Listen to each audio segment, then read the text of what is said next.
মাদকের মতোই নেশার আরেক নাম মোবাইল ফোন। তরুণ সমাজকে সে বিষয়ে সতর্ক করেছে বিপিএলের দল ঢাকা ক্যাপিটালস। মোস্তাফিজ সাব্বিররা গিয়েছিলেন চট্টগ্রাম ক্যান্টনমেন্ট পাবলিক কলেজে। 9 ম্যাচে 7টিতে হারলেও এখনও প্লে অফের আশা ছাড়েননি দলটির কোচ খালেদ মাহমুদ। চট্টগ্রাম থেকে ইকরাম হোসেনের রিপোর্ট।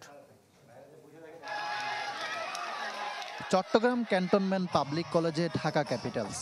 প্রিয় প্রাঙ্গণে খালেদ মাহমুদ, মুস্তাফিজ সাব্বিরদের পেয়ে শিক্ষার্থীদের বাঁধ ভাঙা উচ্ছ্বাস।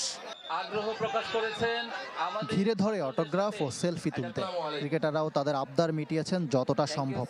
অংশ নেন প্রীতি ফুটবল ম্যাচে। ছাত্রদের কাছে যা ছিল স্বপ্নের মতো। বড়দের সাথে খেলে এক এক গোলে ড্র করতে পেরে আনন্দটা আরও বেড়ে গেছে।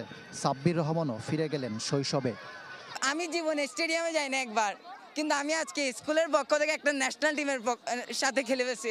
এটা অনেক বড় অর্জন আমার জন্য। আমার সবার থেকে ভালো লাগছে হচ্ছে সাব্বির ভাইয়ের সাথে খেলে, ওদের সাথে খেলে আমার যে এক্সপিরিয়েন্স ওইটা বলার মতো না। অবশ্যই ভালো লাগছে এবং ছোটবেলার স্মৃতি, স্কুল কলেজ খুব ভালো লাগছে এখানে এসে, এবং মনটা খুব ফ্রেশ লাগতেছে এবং আলহামদুলিল্লাহ সময় দিতে পেরে খুব ভালো লাগছে।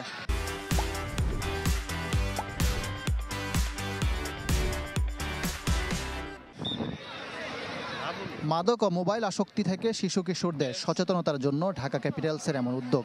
পড়াশোনার পাশাপাশি খেলাধুলা ছাড়া অন্য কোনো নেতিবাচক কর্মকাণ্ডে যুক্ত না হওয়ার পরামর্শ দিলেন ক্রিকেটাররা। স্পোর্টসে আসুক, কারণ মন দিয়ে পড়ালেখা করুক, তারাই আগামী দিনের ভবিষ্যৎ। আমার কাজ হচ্ছে ক্রিকেটই খেলবো এবং ওদের বলবো যে ভালো ক্রিকেট খেলতে বা পড়াশোনা করতে ওদের আগে যায় ঠিক মতো।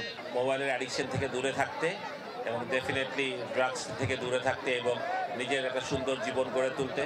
তুমি যদি স্পোর্টসম্যান হও, নাথিং লাইক ইট। যদি না হও, দেশের জন্য অনেক কিছু করার আছে। ম্যাচের আগের দিন অনুশীলন না করে শিক্ষার্থীদের সাথে কাটালো ঢাকা ক্যাপিটালস। কঠিনতর হলেও 9 ম্যাচ খেলে 2 ম্যাচ জেতা সুজনের দল এখনও প্লে অফের আশা ছাড়েনি। ইকরাম হোসাইন, চ্যানেল 24, চট্টগ্রাম।